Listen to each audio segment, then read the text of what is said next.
Friends, good morning. আজকে হচ্ছে 31 মে 2024 আর আমি চলে এসেছি একদম সাত সকালে এই সমুদ্র বিচে। ঠিক আছে, পুরী বিচে চলে এসেছি আমি। আর আমি জাস্ট আপনাকে দেখাতে চাই কীরকম এই সকালে এনভায়রনমেন্টটা কীরকম। আমি আছি নিউ মেরিন ড্রাইভে।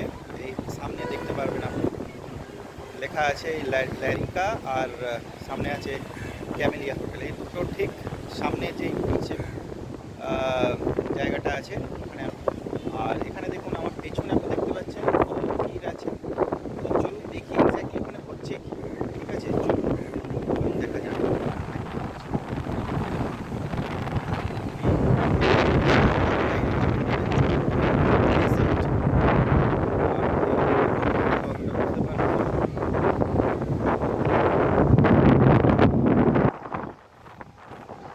কাছে যাচ্ছি,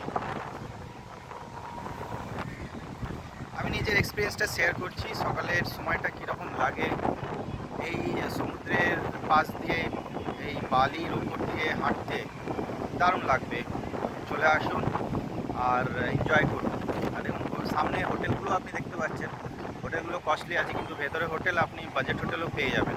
এখানে দিনে আমি দেখালাম ক্যামেলিয়া, দেখালাম ল্যারিকা, দেখালাম ওইদিকে আছে হোটেল সুপ প্যালেস আছে, তার নিচে ঠিক লেখা আছে মিত্রা ক্যাফে। তারপরে হোটেল সুইমিং আছে ওইদিকে। এই দেখুন এর ঠিক সাইডে গলিতে অনেক হোটেল আছে, সেগুলোতে আপনি থাকতে পারবেন। এই দেখুন নৌকোগুলো আছে, যেই ভিড় জায়গাটা দেখাতে জন্য নিয়ে লাগে না। মাছ বিক্রি হচ্ছে, মাছ ধরে হচ্ছে, ধরেই এখানে বিক্রি হচ্ছে। দেখুন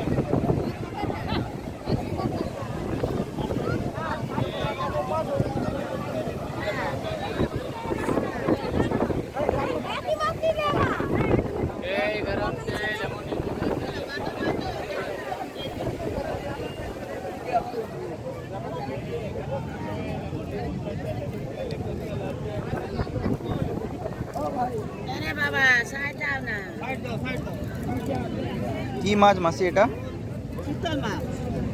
কত করে? ওখানে বিক্রি হচ্ছে। এটা কেটে দেওয়া হচ্ছে, বিক্রি হচ্ছে অন্য জায়গায়। বিক্রি হচ্ছে এই জায়গাটাতে। এই দেখো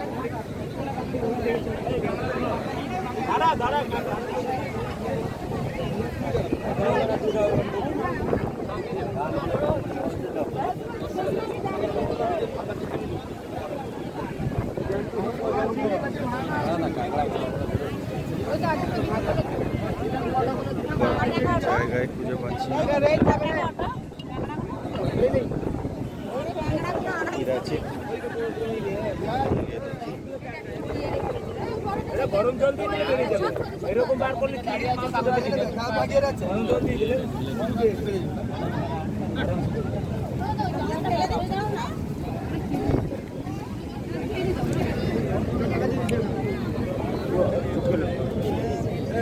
কত করে গো?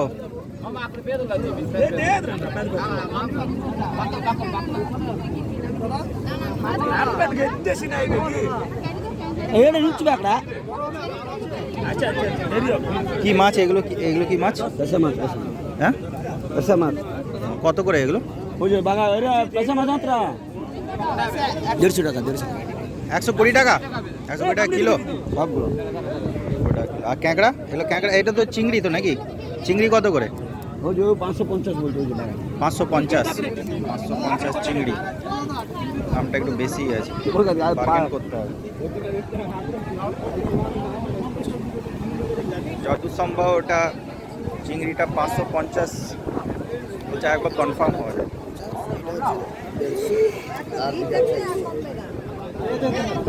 হ্যাঁ দাদা, দাদা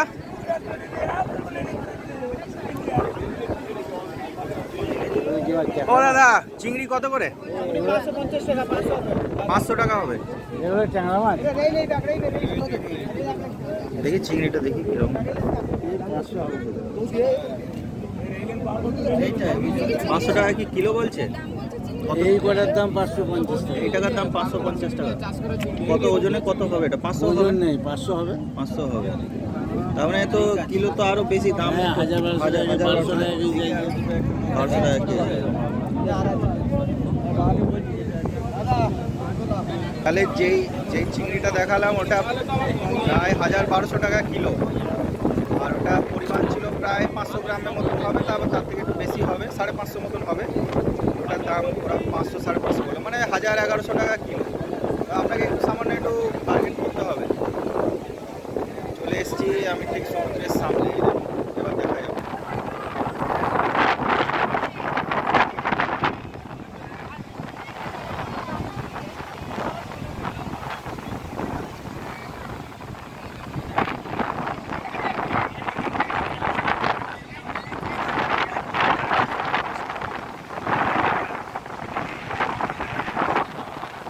এই দেখুন,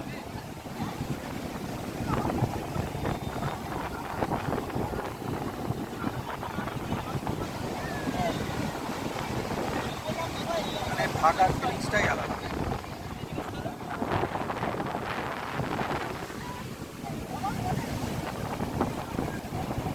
এগিয়ে যাই, যদি একটু আমার কাছাকাছি আসে।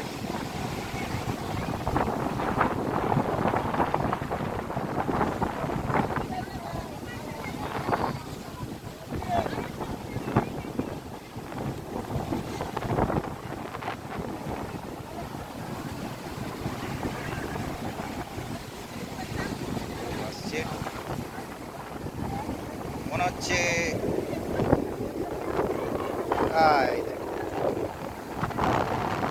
Lovely experience, this is lovely experience, everyone must enjoy.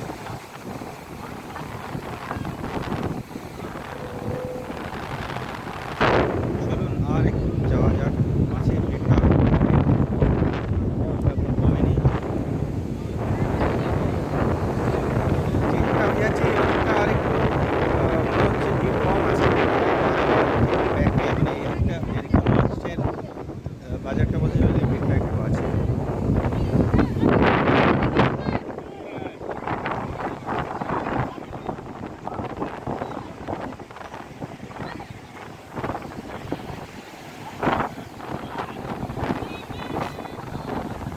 চলুন আর একটু আপনাদের আর একটু ঘুরিয়ে দিই।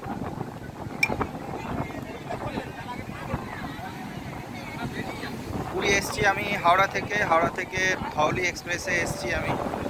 বন্দে ভারতেও আসতে পারেন, বন্দে ভারত ট্রেনটা 6:10-এ ছাড়ে হাওড়া থেকে।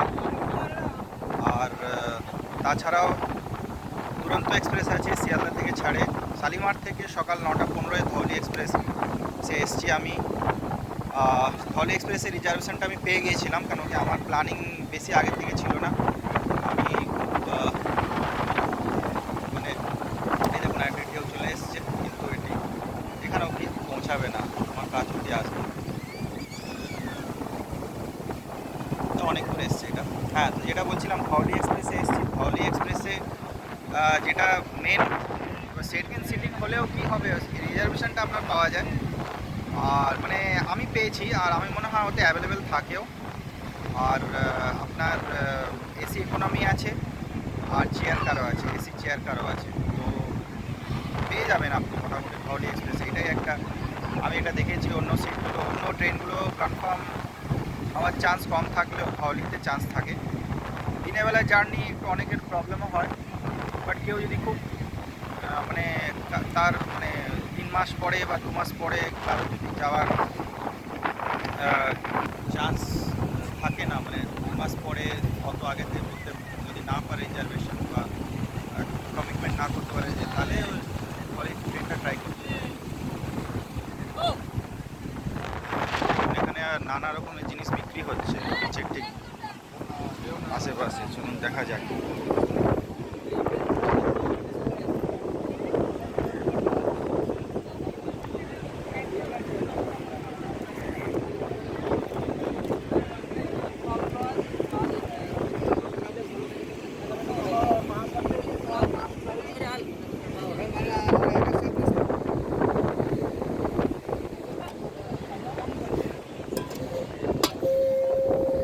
এটা কি সিঙ্গারা নাকি?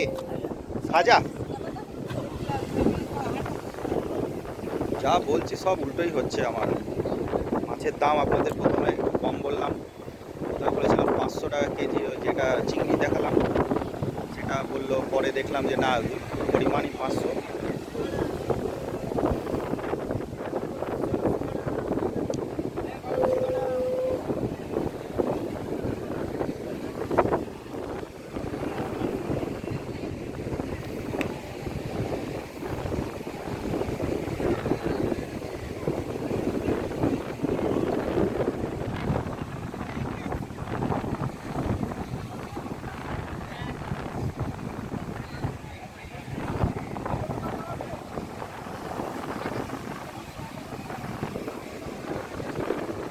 এখানে শাকও পাওয়া যাচ্ছে, শাক বাজিয়ে ভালো করে দেখে নেবেন।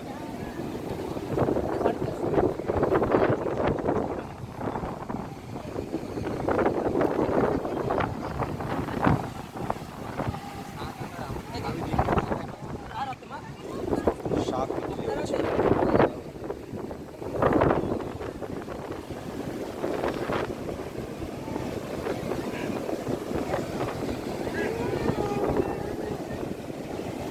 এ দেখুন ওরা চলে এসছে, ওরা এখানে বক্স রাইডটা এনজয় করতে পারবেন। বেশ enjoyable। এদিকে আছে উট আর এইদিকে আছে ঘোড়া। সংখ্যাতে এখন কম, কিন্তু যত বেলা বাড়বে এদের সংখ্যা বাড়বে। সমুদ্রে যখন আসবেন অবশ্যই সাবধানতা অবলম্বন করবেন। বেশি মানে দূরে যেতে যাবেন না, সাইডে এখানে বসে দাঁড়িয়ে এই জায়গাগুলোর মধ্যেই আপনি এনজয় করতে পারবেন। হ্যাঁ, আপনি যদি এক্সপিরিয়েন্স আছে সেটা আলাদা ব্যাপার। সমুদ্র থেকে সবসময় আমি মনে করি প্রাকৃতিক জিনিস সবাইকেই মেনে চলা উচিত, নিয়ম মেনে চলা উচিত। এখানে লাইফ গার্ডও আছে, তাও আপনি অবশ্যই সাবধানতা অবলম্বন করে। এই জন্য দেখুন ওখানে একজন কাপল বসে আছেন, ওখানে অলরেডি এই ঢেউটা আসছে, সেখান থেকে অলরেডি ওনাদের চান করা হয়ে যাচ্ছে।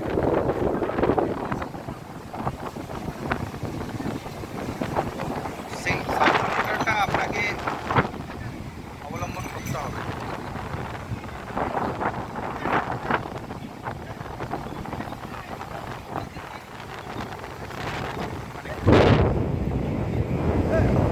হয়ে গেছে, তবে আমি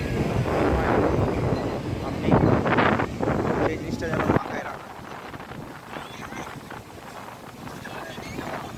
আসুন, ঘুরে যান, এনজয় করুন আর নিজের অভিজ্ঞতা শেয়ার